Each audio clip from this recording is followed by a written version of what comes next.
Happy Sabat sa tanan, kauban ako diri may zone si Brad Dante. Mayong buntag, happy Sabat sa tanan atong mga may gugmaong Viewers. tigpaminaw sa Mga higala.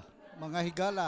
Ani ana usab kita karon sa atong review no sa atong Sabat School lesson atong gitawag kini og oras sa atong leksyon Brad Dante. Oh, Pero mo di kita abdan og oras kay 17 minutes na lang gid oh ang nabilin. ato laning Isa maray. i-summarize ang ato ang leksyon karong buntaga. Okay, pakiabli no daan Brad Dante sa atong memory text no. Chapter. Unang Korinto 1:18. 180. Para sa atong sentro, sa atong pagtuon kay lesson 2 naman tayo mga no? The message of the cross. Unsa mo gini mensahe sa cross, Brad Dante? Sige. Kining ato sang basahon ng atong unang bersikulo karong buntaga, makita nato sa 1 Korinto kapitulo 1 bersikulo 18 nga nagaingon, "For the preaching of the cross is to them that perish foolish." Tabunan. Natabunan. Sige. "Foolishness, but unto us which are saved, it is the power of God." Okay, nindot kayo, no? For the message of the cross is foolishness. Huwag Foolishness. kabuang-buang lang siya ni. Oo. Binuang. To those who are perishing. But to us who are being saved, it is the power of God. Power of God. So direct kayo ang pahayag, Brad Dante, no, So, nga ang mensahe sa cross, sa ato nga magtotoo, mo na itimailhan sa gahom sa Ginoo. Mo na importante nga usa ta sa gitudlo nga mga linuwas aron makabaton usab kita og power nga gikan sa Ginoo. Amen. Pero sa uban lagi daw nga wala nagtuo or katong perishing, murag binuang ra daw ang mensahe sa cross. Ato nang pagatun-an nganong nakaingon sila nga murag way gahom ng mensahe sa cross. Sige, atong pagahisgutan karong buntag. So before ako ang mag-opine, ikaw closing unya. Sige. Okay, before ta magpadayon mga igsoon, let's have a quick word of prayer. Our Father in Heaven, Lord, daghang salamat kay Ginoo nining takna kami makahimo sa pag-review ni Sabbath School lesson. Tabangi kami Ginoo nga liwanagan namo mga nahuna, masabtan namo kini ma-apply usab namo sa mga adlaw-adlaw nga pagkinabuhi. Og panalangin ni ang tanan nga mga naminaw usab ni ini nga review, Lord, nga kabaton og paglao mga nha sa imong mensahe sa among pagatun-an karon nga imong mga pulong. Forgive us from all our sins. This we pray to your Son Jesus Christ, our Lord and Savior. Amen. Amen. Okay. So ang mensahe sa cross, mo ni title wala din, no? The message of the message cross. of the cross. Mo na pinaka-importante nga topic karong buntaga. Oh, ang ikaw, Brad Dante, kung moingon ta og mensahe sa cross, unsa may naase mo nauna din pag ingon nga mensahe sa cross, lagi din ni mensahe ang cross. Unsa man na? para sa kuha usa gina ka makahuluganon kaayo ang kanang gitawag nga mensahe sa cross. Una, kung wala pa ang cross, ang tao dili gayud makabaton sa kaluwasan. Okay. Kay tungod sa pagpalansang ni Ginoong Hesus sa cross, mao na nga mikuyanap ang kahigayunan mikuyanap sa tibuok katawhan ang kahigayunan sa kaluwasan nga gi-offer sa Ginoo. Sakto. Nya diha na Oo. to makita nga unsa klase nga Ginoo atong ginalagaran, Brad Dante, no? Usa ka tinuod nga Dios kay gamanan siya pero puno sa gugma. maura man ni nga Dios nga naghatag og pasalig nga once nga mutuo lang gid ang tao, mutuo nga nagpalansang diha sa cross, makabatayon gyud sa kaluwasan. Nya mo lang ito nga kuan. Makita diha sa cross pa lang ang mensahe, dako kay na ang mensahe nga makita na to ang Ginoo nga gugmahan gyud siya sa tao. At the same time, ang sakripisyo ba nga ikaw ba kuno mamatay imbes kita biya ipako dito sa cross ya mano nang ipako. Dili Diba? lalim ang gibuhat sa Ginoo. Makita nato nga bisan sa iyang pagka Dios wala niya giisip tungod sa dako niyang gugma. Wala isip nga Diyos siya. Mitugyan siya siyang kaugalingon nga magpalansang sa cross. Nagpaubos yun siya. Para Para maluwas. Para maluwas. Kaya ang cross pa lang mismo, mao man din ay plano sa kaluwasan. Part man na sa plano. Di ba? Mo yung gingon Unay mo nga. gingon nga usan sa plano sa kaluwasan. Diha good, matuman. So karon, i-discuss na to ang tulo ka ay nga musamaray sa ato ang topic karon, no? So una nga ay brother di arita sa illuminates. Illuminates. So illuminates ang but pasabot ang cross naghatag og kahayag. Kahayag og kinabuhi. Oh, okay. So muna itong unang mga punto, no? Oo. Christ, not human wisdom or eloquence, must remain the center of the gospel. Ganong gisigutan man ang kanang pag-illuminate. Oh. Asa man ma-apply ang kanang illuminate. Mm. O kinsa man nga posible ang katawhan nga mahisentro ana nga mensahe. Subot pa sabot kung mutan-aw dito sa Diyos, makita na ang mahayagan ng atong mga pangutana, mga kangit-ngitan ba? Og sa lalom-lalom pa na nga Bisaya, mga gumunhap, Mm. mga gumunhap sa ana nga mga pangutana. So karon, the cross reveals God's incredible love, humility, and sacrifice. Muna itong giingnan nga, ay, ang tao nga walay alamag kung nasa kangit-ngit, makita na ito nga, ala, mo din ay mensahe sa cross, Brad, nga, ang gingon diri, ang gugma, ang pagpaubos sa Ginoo, ang sakripisyo. Di ba? Ang katong mga katawhan nga wala na gyud untay kahigayunan, kahigayunan nga makaangkon sa gioffer sa Ginoo nga kaluwasan, moabot niya ang dakong kahayag sa dihang mutuo siya nga ang cross nga tungod sa pagpalansang ni Kristo sa dihang mutuo siya makabaton gyud Yes, o kasiguruhan. kay mao man gyud nay promise katong nakasala ang tao, di ba? Niingon man to si ang Ginoo nga once mukaon mo ani, mamatay mo nya. Ang buot pasabot biato kay kanang di nakatakad sa langit. Wala na gid biya tay langit. Pero adunay misaya. Adunay manluluwas. Diba? Salamat ta og Atong cross, Brad, giluwas ta dili sa una nga kamatayon, kundi sa ikaduha nga kamatayon. kaduha nga kamatayon. Which is aduna tay lawom nga topic pagatun-an nato na kay maglibog sila. Ikaduha day mamatay ang tao. Unya kanang medyo mubo ang atong oras, ang isa ka ay siguro atong Sige. kay summarize ang nato Oo. unya. So ang conclusion na to utong usa ganina no nga illuminates the cross brings light. Meditating in Christ's sacrifice brings clarity, purpose and hope. Kung kita day mag-meditate or say nga nang meditate gani, mahinuklog. Malandong. Mamalandong sa sakripisyo ni Kristo, maghatag nato og kalinaw, maghatag nato og purpose og paglaom sa atong kinabuhi. Okay, ikaduha. Identifies. The cross reveals where we stand. So, kanang giingon nga identify, Mailhan ta, ma-identify ta. Mailhan Kung ta, asa ta kang ma-identify tindog. ta. Oo. Kung mutuo ta, example, na-discuss na rin ba nga, to those rejecting Christ, the cross appears foolish. Sa wala nagtuo, wala ni dawat kang Kristo, murag binuang ka man ng cross. Katong wala mo Wala dawat sila kang ba? Kristo, wala gito sila nagatuo nga labi na sa kanang mga tinuod nga pagtulunan ni Kristo. Nga maluwas. Nga maluwas, Makatuog lang, tungod lang sa cross. Di ba? Kay kung walay paglaom, kung atong duga nga gamay bisan na gani mabasa nato sa Lucas 4:16 nga kinayon ni Kristo ang pagbantay sa adlaw ipapahulay. Isaias 8:20 hingon siya ngadto sa kasuguan og sa pagpamatuod o kung sila dili magasulti sumala niini mga pulunga walay kabuntagon alang kanila. Amen. So kangit-ngit ang mabatunan. Sakto, mo ni nga ang kasagaran sa panahon sa una katong kay ningon man diri nga identify.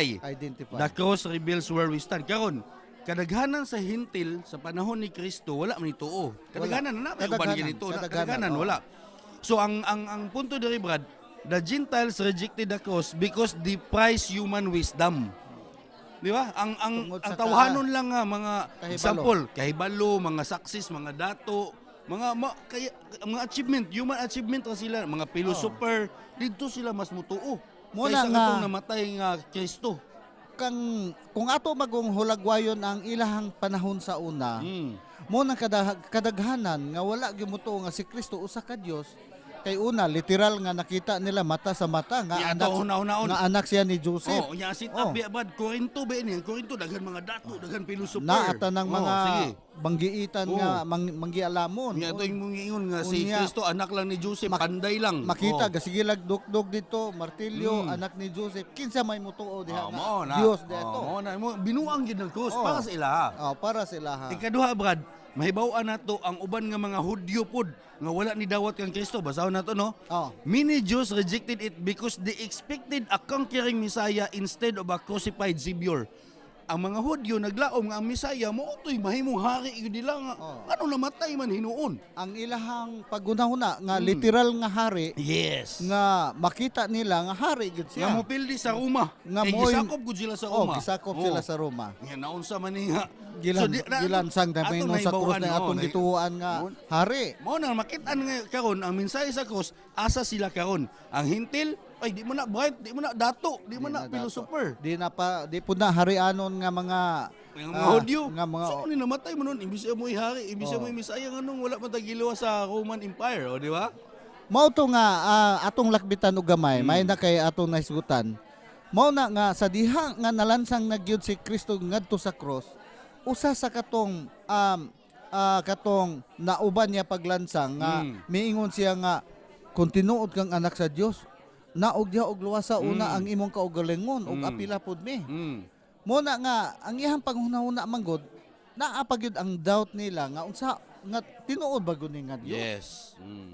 Mao na nga ang isa ka katong isa nga nalansang nga mao si Dimas tungod sa dako niyang pagtuo bisan tuod nakita nga literal nga gilansang pero nagatuo siya nga tinuod nga Dios mo nang diha-diha gitagaan na sa kay gayunan sa kaluwasan. Ngayon.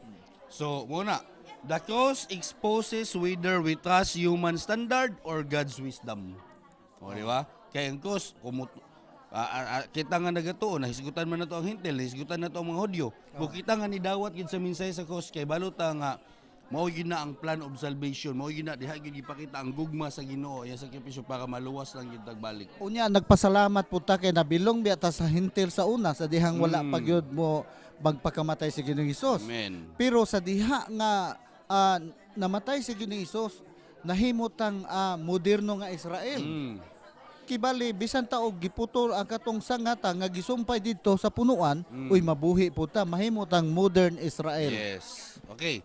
Ito sa ikatulong Ay katuloy ta. influences. The cross transforms our lives.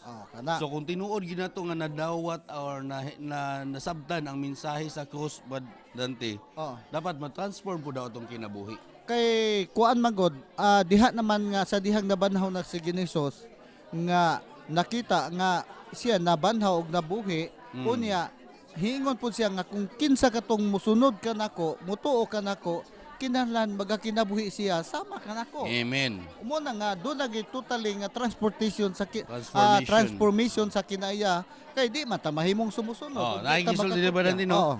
The message of the cross changes our character, priorities, and purpose dihay sa kalibutan.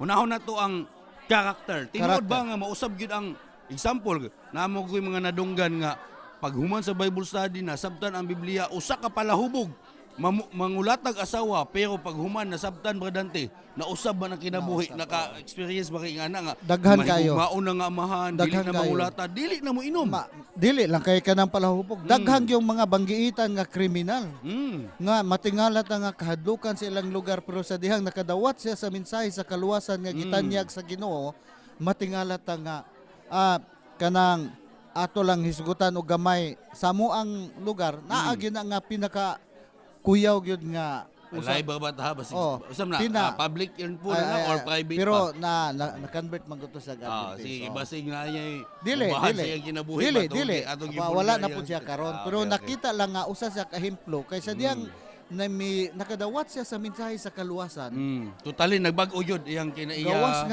gawas siya nga number 1 siyang kriminal matud pa niya pero sa diyang nakadawat siya nabag-o ang iyang kinabuhi pati ang iyang pamilya mga anak midawat sa Amen. Kaluwasan sa Ginoo, no? Sige mag-smile atong cameraman mo kinabag-o po siguro kinabuhi ani atong cameraman ba. Okay. Usa character, ang usa pod nga mausab kay inag-ingon man taga ng transform. Kining priorities. Kaya ang uban mong Dante sa makasusubo man gud usay di na lang makasimba kay ang priority trabaho imbis ang gingharian sa langit which is natural nga nahitabo nga ampo unon gyud. Nya ang uban kay na busy na gyud sa negosyo, nawa na noon sa pagtuon sa may imong ikasultian ning priorities. Makasusubo biya gyud pamalandungon nga usahay bitaw nga kasagara labi na tong naa sa lig-on nga pagtuo. Usahay mataga labi na gyud example lang. Dunay uban nga kanang naa sa panarbaho unya di na maka-worship. Dili na maka-worship siguro sa buntag ug sa gabi kay kanang tungod sa kabisi sa trabaho. Usahay dunay mga panahon nga bisan ang adlaw ipapahulay maapektuhan na. Yes. Unya mo na mga butang nga ampuunon gayud sa challenge which is reality. Karon napo diri kini kita og purpose atong kinabuhi. Kung kasabot na sa cross, unsa gyud purpose nato diri, di ba? Ang atong purpose man gud isip magduto kita kabalo na ta pero ang uban basi nakalimot ba nga atong i-spread ang plano sa kaluwasan yung sa ang gugma sa Ginoo. Ang kanang Kaya mo purpose, ginay cause. mo na ma-apply ang kanang gisugo ni Giniso sa Mateo 28:19-20 Great Commission. na kinahanglan nga once nga nahimo na tang na-transform na ta nakadawat ta sa kaluwasan nga gipaambit sa Ginoo, muhimo kita sa iyang gisugo nga panlakaw kamo. Kinahanglan nga ipakunik yun ang kahayag nga atong nabatunan ngadto sa mga katawhan nga naa pa sa kangitngit. Amen. Maya, sa cross pod brother naingon diri no nga it removes our pride because salvation is entirely by God's grace. Oh, kana. Kaya kung masabtan na to ang plano sa kaluwasan, uy, dili ni akong kaugalingon nga binuhatan. Kana. Kaya ang maayo na to nga binuhatan, resulta di ay kay giluwas na ta sa Ginoo. Mao nay usa ka butang gid nga kanang alam puunon kaayo sa matag usa nganuman kay mao man po nagitanong gyud sa kaaway nga kanang tamnan niya garbo. Mo na usahay makababag sa atong pagministeryo tungod sa garbo. Amen. Oh. So a transformed life points others to Jesus rather than to ourselves. Unsa may pasabot ana nga kung tinuod ka nga nagbago, nagtransform tungod sa mensahe sa cross, ma-point daw ang uban dito sa kang Kristo nga manluluwas pod. Oh. Atong hinumduman nga niapata sa process sa atong pagsunod kang Ginoong Hesus.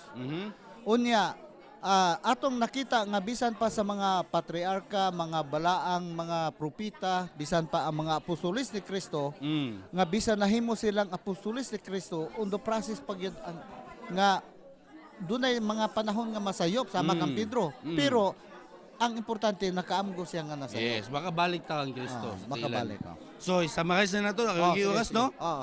The message of the cross Ah. illuminates our understanding. So maghatag og kahayag sa atong mga pagsabot. Ah. Okay? Ah. Identifies our spiritual condition. Kung ma-identify ta kung asa ta nagtindog, nagkinabuhi ba gyud ta, gidawat ba nato ang mensahe, and influence us to live transformed lives that glorify Christ. O di ba? Nindot kaya ang tulo ka ay na to. mo na pinaka-importante nga ato ang uban sa tabang sa Ginoo nga ato ma-apply ang kanang tulo ka ay nga kay sama man ta sa miapil sa lumba sa dagan hantod sa katapusang gutlo sa pagpadayag ni Ginisos nga ato gyung masaksihan ug ato makinabuhi na tinuod nga pagsunod nga na sa Ginoo. Amen. So nindot kay ang mensahe sa cross mga dante. Nindot Pero kayo. wala na gyud tayo oras. Wala naman tay oras. Hipos na pod. Unya Palihog og closing prayer na lang. magampo ta mga Okay. kaigsunan, labing gamhanan og dalaygon nga Dios taga sa mong hinalamang kinabuhi. Aniya kami karon nagapasalamat sa mensahe sa leksyon nga usab makatabang sa among tagsa-tagsa nga pagkinabuhi sa among Yes, pagsunod diha kanimo. Hmm. Tabangi kami o pasayloa kami kung napakyas kami.